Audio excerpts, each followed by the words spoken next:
Төтенше жағдай министрлігі үшін осы жыл оңай болған жоқ.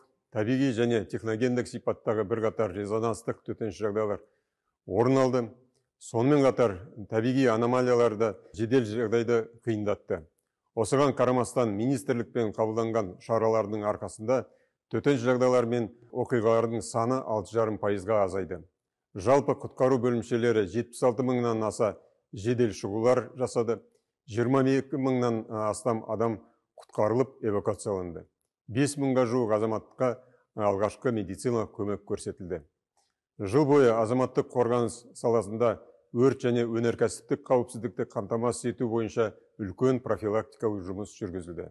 Атқарылған іс-шаралар адамдардың қаза болуы мен жарақат алуының алдын алуға бағытталды. Қазіргі уақытта азаматтық қорғаудың мемлекеттік жүйесінің трансформациялау бойынша жұмыс жүргізілді. Негізгі бағыттардың бірі төтенше жағдайларды жоюдан алдын алуға көшу және халықтың қауіпсіздік мәдениетін қалыптастыру. Азаматтық қорғау органдарының қызметін жетілдіру бойынша жұмыстар белсенді жүргізілуде. Мемлекет басшысының және үкіметтің қолдауымен биыл 6 өрт сөндіру депосының, су құтқару станциясының және Аюсай бөгетінің құрылыстары аяқталды. Қазір Алматы өңірінде Ақсай және Қорғас бөгеттерінің құрылыстары жалғасуда.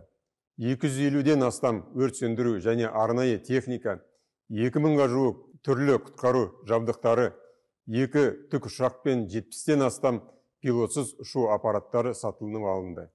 Жалақы көтеру, тұрақты дайындығы үшін үстемақылар мен қосымша ақылар төлеу мәселесі шешілді. Бүгінде төтенше жағдай министрлігінің бөлімшелерінде 27 мыңнан астам қызметкерлер қызмет етуде. Олар тәуелдік бойынша елдегі барлық төтенше жағдайларға, тіпті қиын климаттық жағдайларға қарамастан жедел әрекет етеді. Қауіпті жағдайларда қалған азаматтарды құтқару кезіндегі олардың ерліктерін және қауіп-қатермен бетпе-бет келетінін атап өту керек.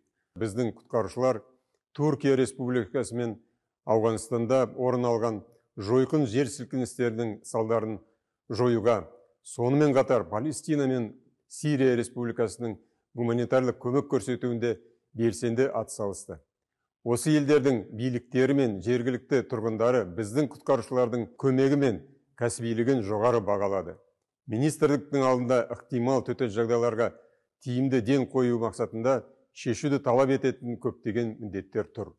Өз кезегінде төтенше жағдайлар министрлігі қойылған міндеттерді орындауға дайын және бүкіл азаматтық қоғам үшін ашық екенін білдіргім келеді.